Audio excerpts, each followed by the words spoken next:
दुईटा वेज छ के कसरी जान सकिन्छ भनेर।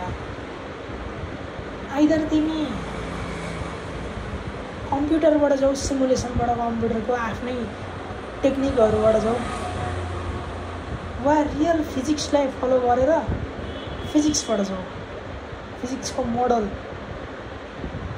फिजिक्सको फर्मुला बनाइन मैले, फिजिक्सको मोडल बनाएर रियल प्र्याक्टिकलिटी सिस्टम सेटअपसित त्यसलाई कम्प्युटराइज गराएर त्यसको डाटा एक्वायर गरेर अनि कसरी इन्टरेक्ट भइरह इन्भाइरोमेन्टमा त्यो एजेन्ट होइन, अनि त्यो एजेन्टले के गर्न सक्छ त, त्यसको क्षमता के छ त, त्यो सबै एक्सप्लोर गरेर सबै नन लिनियरिटी, त्यसको कर्भ हुँदाखेरि त्यो कति कर्भ भएर जान्छ, अनि त्यो कति फास्ट जान्छ, त्यो कतिचोटि राउन्ड पर सेकेन्ड गर्न सक्छ, कतिचोटि घुम्न सक्छ, त्यो कतिचोटि लिनियरली यताउता गर्न सक्छ हो। त्यो सबै कुराको डाटा लिएर त्यसको फिजिक्स बुझेर यसको यति क्षमता छ भनेर बुझेर अनि त्यही अनुसारले मोडल तयार पार्ने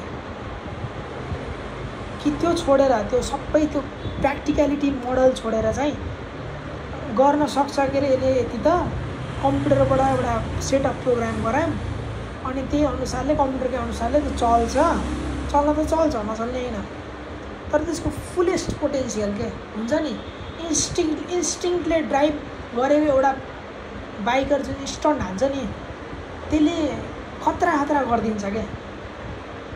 जुन इन्स्टिङ्क्टले ड्राइभ भएको हुन्छ नि त्यो मान्छेले खतरा स्टन्टहरू मौतलाई छोएर जान्छ क्या त्यसले। तर तिमीले कम्प्युटरबाट त्यो गर्छु भने पार चाहिँ हुन्न, किनकि कम्प्युटरमा हुन्छ नहुने होइन, तर वर्ल्ड मोडललाई नबुझिकन हुन्न के। तिम्रो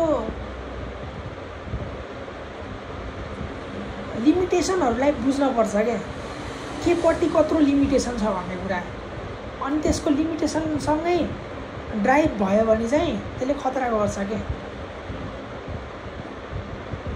जस्तै कम्प्युटर कस्तो हुन्छ भन्दाखेरि यो बक्स देख्यौ नि, कम्प्युटर हुन त हुन्छ, कम्प्युटर सक्छ जे पनि गर्न, तर यो बक्स देख्यो सबैको आफ्नो नापो छ नि, एउटै नापो छ नि, कन्सट्यान्ट नापो छ नि होइन, तर लिमिटेसनको फरक हुन्छ नि। एउटा लिनियरली यस्तो गर्नेको फरक हुन्छ, सर्कुलर घुम्नेको फरक हुन्छ, कर्भमा जानेको फरक हुन्छ, डिफ्रेन्ट पाथ लिनेको फरक हुन्छ, त्यो सबैको आफ्नो लिमिटेसन हुन्छ। त्यो अनुसार त्यसलाई प्रोग्राम गरेर त्यसको लिमिटेसन बुझेर त्यसको फिजिक्स बिहाइन्ड बुझेर अनि तैँले यति गर्न सक्छस्, तँलाई चाहिँ यो गराउनुपर्छ भनेर अनि गराउन सक्यो भने त त्यसले त स्टन्टै हानिदिन्छ नि त, खतरा गरिदिन्छ नि त।